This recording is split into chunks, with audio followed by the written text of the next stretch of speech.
everyone! It's Ruber! Oh, you know what's really interesting?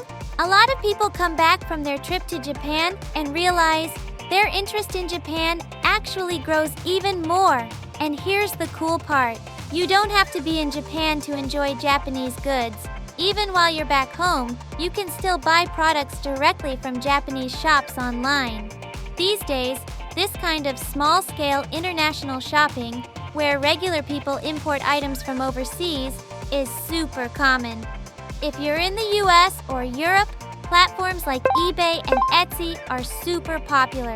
In Asia, it's Lazada that everyone knows.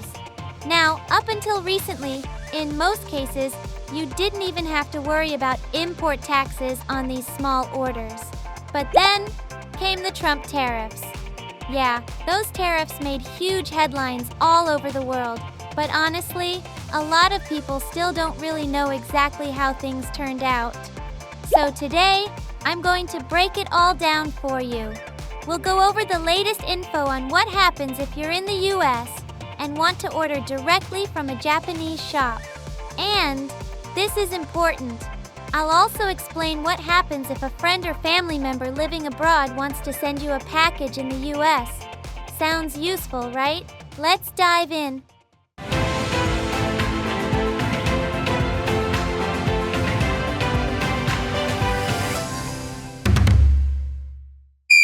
So let's talk about what small-scale trade really means.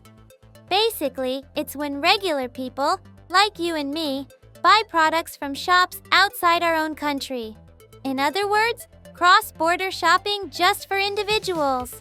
Now, normally, when you import goods from abroad, you're supposed to pay customs duties. But here's the thing. Many countries actually waive those taxes for small personal imports. Why is that? Well, traditional trade has always been about business-to-business transactions. Companies deal with each other, and the amounts of money involved are huge. But when an individual orders something from overseas, it's super small in comparison. And customs duties, they come with a ton of paperwork, billing, filing, payments. It's all so complicated. If governments tried to charge duties on every tiny little package, the time and effort spent on processing would cost way more than the taxes they'd collect. That's why, up to a certain value, customs duties are usually waived for personal imports. But, important note, it doesn't mean everything is tax-free. Alcohol, tobacco, medicine, and food often follow strict rules in each country. Some are taxed, and some may even be banned from import. Still, for most personal shopping, duties have been waived. And this is exactly what allowed cross-border platforms like eBay and Etsy to grow so much worldwide. What changed after the Trump tariffs? Because of the Trump tariffs, the US completely reviewed all import duties, by country and by product. And yes, even items you buy online and have shipped to the US are now subject to these new tariffs. So, if you're ordering from Japan and receiving the package at your home in the US, the tariff is about 15%. Some products may face even higher rates, but for most cases, just remember, around 15%. Also, this tariff officially started on August 7th, 2025. Now, how do you actually pay customs duties? Since they used to be waived for small imports, a lot of people might not know. In principle, it's the importer, meaning the buyer, who pays. And there are three main ways this happens. First, you might pay directly to the delivery person when your package arrives. Second, before delivery, the shipping company may contact you by email or phone and ask for payment in advance. In that case, you usually pay by credit card or bank transfer. Third, the seller, the shop you bought from, may act as an agent and handle the payment. If that happens, you'll get an extra charge for customs duties from the online store itself, and your order won't be shipped until the payment is confirmed. Also, keep in mind, tariffs are different from value-added tax. With this Trump tariff system, you now have to pay customs duties on top of VAT. From Mr. Trump's point of view, he's basically saying, these were always supposed to be paid. You were just getting an exemption before.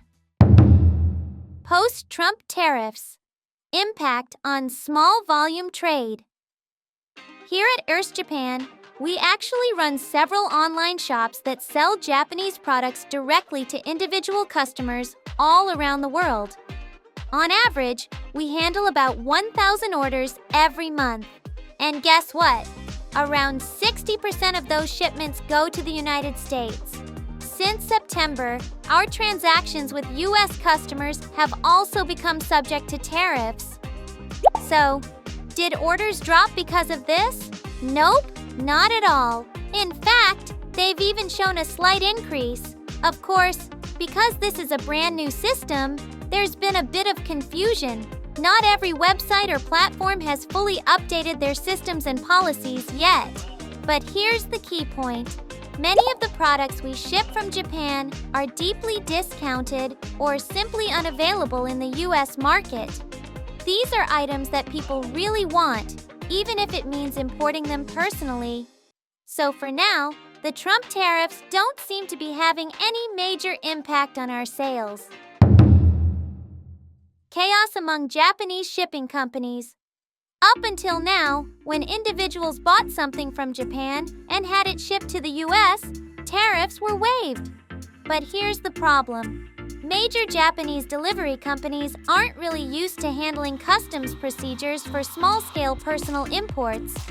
Right now, Japan Post, one of the biggest shipping companies in Japan, has actually suspended shipments of personal online purchases to the US. And it's not just them. Several other Japanese carriers have also stopped sending personal purchase parcels to America. On the other hand, global shipping giants like FedEx, DHL, and UPS, which are already strong in personal cross-border trade, are still operating. But even they are facing challenges because billing and collecting tariffs has become pretty complicated. In fact, many of these companies now require customers to create a web account before placing an order. This way, customs payments and related procedures can be processed much more smoothly. Getting packages from overseas friends or family to the U.S. Sometimes you might get a package from a friend or family member living overseas. In this case, customs duties usually don't apply. That's because it's not considered a purchased product. It's just something being sent with the U.S. as the delivery address. However, here's the issue. Some people try to abuse this system to avoid paying tariffs. From a customs officer's point of view, it's actually hard to tell the difference between a personal gift and an item that was really bought online. Now that a new tariff system for personal imports to the U.S. has been introduced, there's a chance more people will try to disguise purchased items as gifts from friends. And if that happens, it could lead to a change in the rules, meaning even packages sent by real friends or family might eventually require tariffs in the future. Even now, it's possible for shipments to be delayed or even returned, not because of tariffs, but simply due to mistakes in paperwork or incomplete forms. So, what did you think? The Trump tariffs might sound a little tricky, but now you've got the basics of how they affect shipping from Japan to the US. Here at Tariffs Japan, we'll keep bringing you even more of the amazing things Japan has to offer. That's it for today. See you in the next video.